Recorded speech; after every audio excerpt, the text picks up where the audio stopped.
Assalamualaikum warahmatullahi wabarakatuh. Perkenalkan, nama saya Yolanda Oktavia. Saya merupakan mahasiswa semester 4 di Politeknik Negeri Sriwijaya, jurusan Administrasi Bisnis Program Studi D4 Usaha Perjalanan Wisata.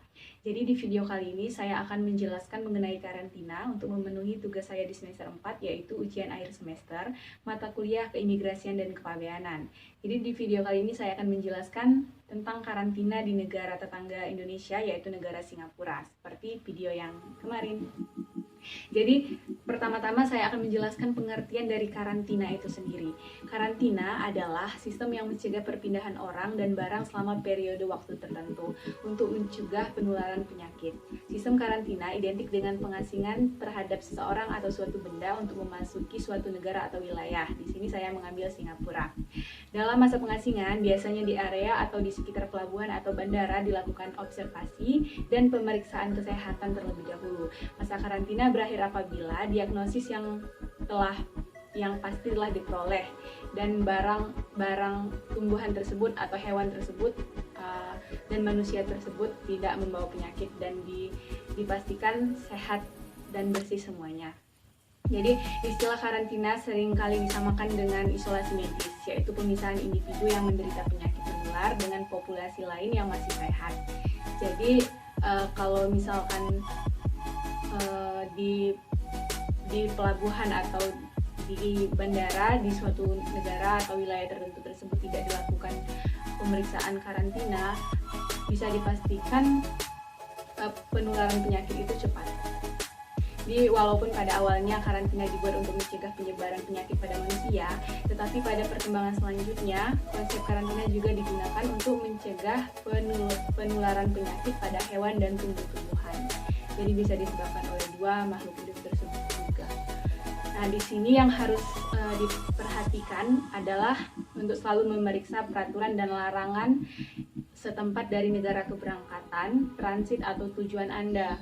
Jadi Anda juga perlu menyediakan dokumen-dokumen yang diperlukan untuk memastikan perjalanan Anda dan binatang atau tumbuhan Anda tersebut lancar. Yang pertama itu ada namanya Manual Informasi Perjalanan atau Travel Information Manual. Jadi ini tuh diterbitkan setiap bulan.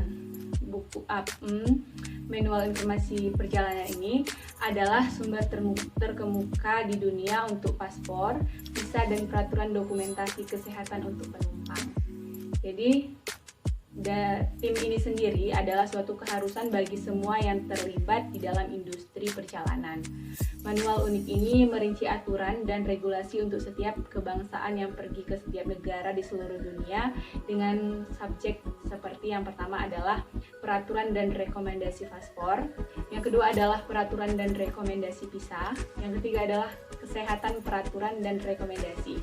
Disinilah termasuk peraturan karantina hewan dan tumbuhan.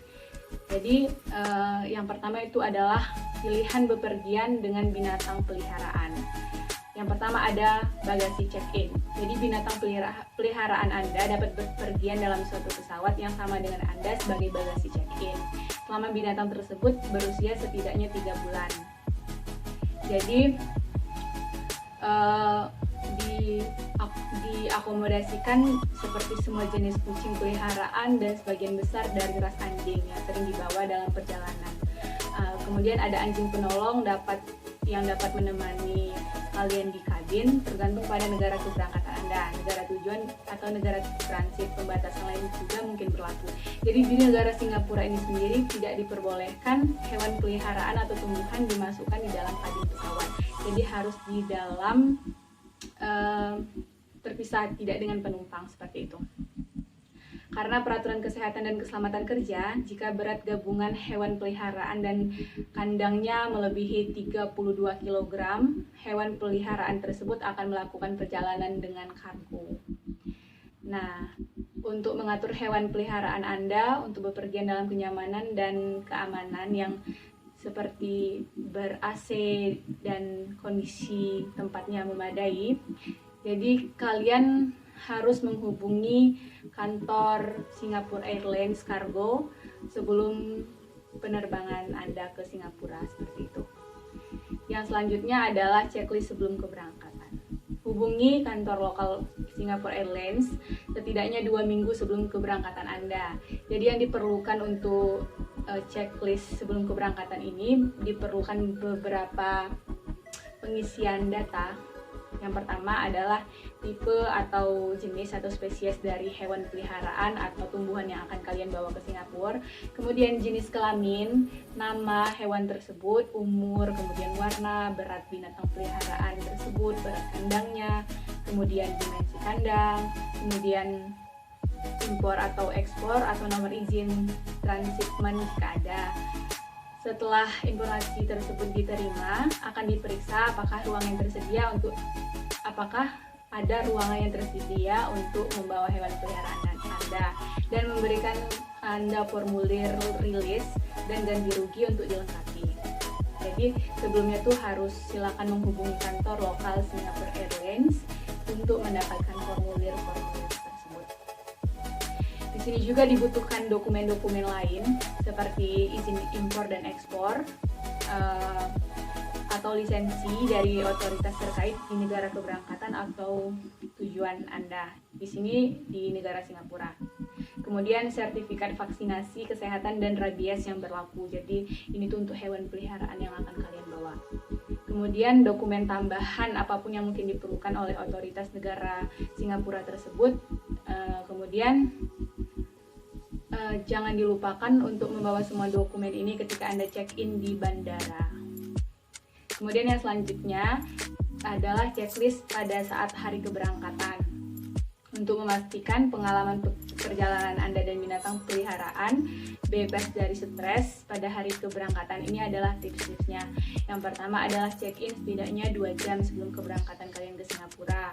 Kemudian mengumpulkan formulir rilis atau ganti rugi yang sudah dilengkapi, dan tunjukkan dokumen yang asli yang dibutuhkan pada saat kalian check-in di bandara. Kemudian pastikan bahwa binatang peliharaan Anda diberi makan dan minuman secara baik. Jadi Anda harus mempersiapkannya terlebih dahulu sebelum kalian ke bandara. Tempatkan mainan kesukaan atau cemilan di kandang agar binatang peliharaan Anda tetap bahagia. Jadi dia itu tidak stres karena dikurung. Selanjutnya tuh beri nama binatang peliharaan Anda di luar kandang mereka. Jadi biar Anda tuh bisa tahu di mana binatang yang kalian bawa itu berada pada saat pengambilan bagasi. Selanjutnya adalah ketentuan binatang peliharaan.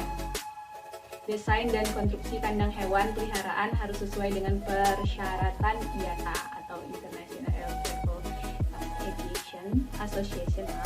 Ketinggian maksimum kandang tersebut pada pesawat di mana hewan peliharaan Anda akan bepergian 0,5 meter pada pesawat A330.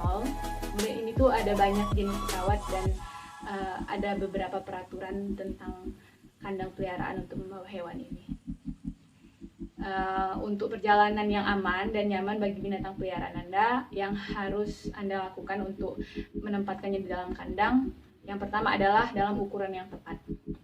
Kadang harus memiliki ruang yang cukup untuk binatang peliharaan Anda untuk berdiri, kemudian duduk, kemudian berbaring dalam posisi natural, itu harus disesuaikan.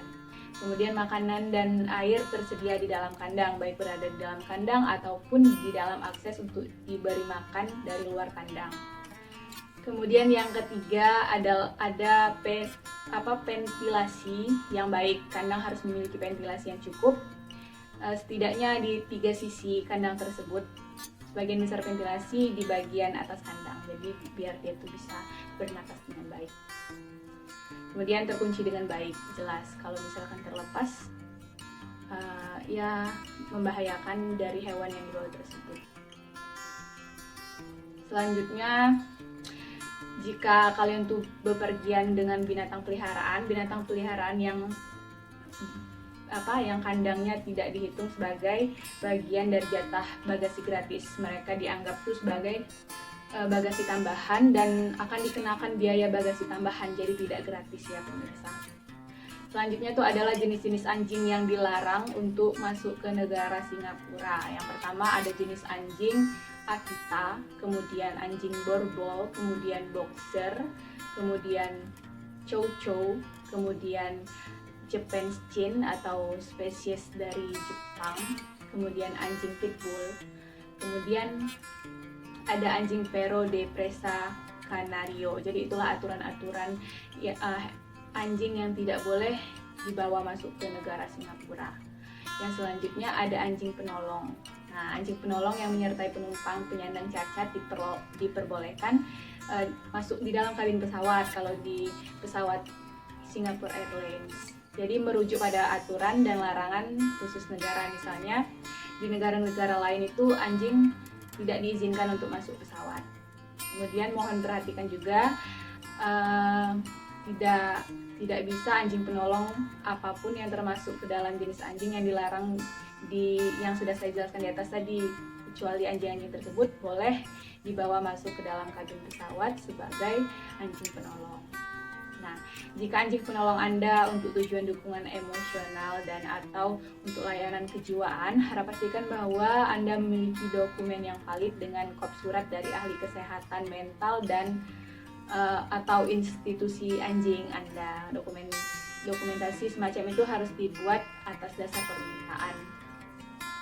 Kemudian selanjutnya untuk semua jenis anjing penolong lainnya, harap dicatat bahwa Singapore International SIA dapat meminta untuk meninjau ulang dokumen anjing Anda yang valid dan terkini. Jika tidak, Anda akan diindikasi status layanannya seperti kartu identifikasi, kemudian kehadiran tali kekang atau tag dan lain-lain. Atau jika dibutuhkan, pihak dari Singapore Airlines itu sendiri membutuhkan informasi yang lebih lanjut dengan peraturan-peraturan yang berlaku. Selanjutnya, anjing penolong akan dianggap sebagai bagasi yang tidak diperiksa dan akan dibawa tanpa biaya. Di samping biaya bagasi gratis Anda sebanyak 7 kg. Anjing penolong Anda tidak akan menempati tempat duduk dan harus ditempatkan di lokasi yang tidak memblokir rute keluar jika terjadi keadaan darurat di dalam pesawat. Jadi, harap disediakan kain itu untuk sebagai antisipasi kalau misalkan anjing kalian itu buang air kecil atau gimana ya. Kemudian ada tali kekang dan penutup moncong. Tidak diperlukan selama penerbangan, tetapi kalian tuh dianjurkan menyediakannya bersama dengan Anda. Jadi mungkin sampai di sini penjelasan saya mengenai karantina di negara Singapura. Jadi karantina ini sendiri sangat penting untuk kita pahami, karena kalau misalkan kita tuh membawa hewan atau tumbuhan yang dilarang atau bagaimana, itu kita tidak bisa lewat dari karantina. Jadi kalau misalkan saya contohkan, kalian membawa apel dari negara Malaysia misalkan masuk ke Indonesia, dan di aturan negara tersebut tidak diperbolehkan membawa jenis buah atau tumbuhan apapun dari negara tersebut, kalian akan diberhentikan pada saat di kantor karantina dan barang bawaan kalian itu akan ditahan seperti itu. Ini tuh gunanya untuk memastikan bahwa tidak ada virus yang masuk ke dalam negara yang dibawa oleh penumpang. Apalagi pada saat ini sedang adanya virus corona atau COVID-19 yang dapat menyebarkan virus tersebut ke seluruh negara di dunia ini. Jadi mungkin sampai sini video saya. Saya ucapkan terima kasih bagi kalian yang sudah menonton. Mohon maaf apabila ada kesalahan dalam menyampaikan materi tentang karantina ini. Saya Yolanda Octavia. Terima kasih dan sampai jumpa. Wassalamualaikum warahmatullahi wabarakatuh.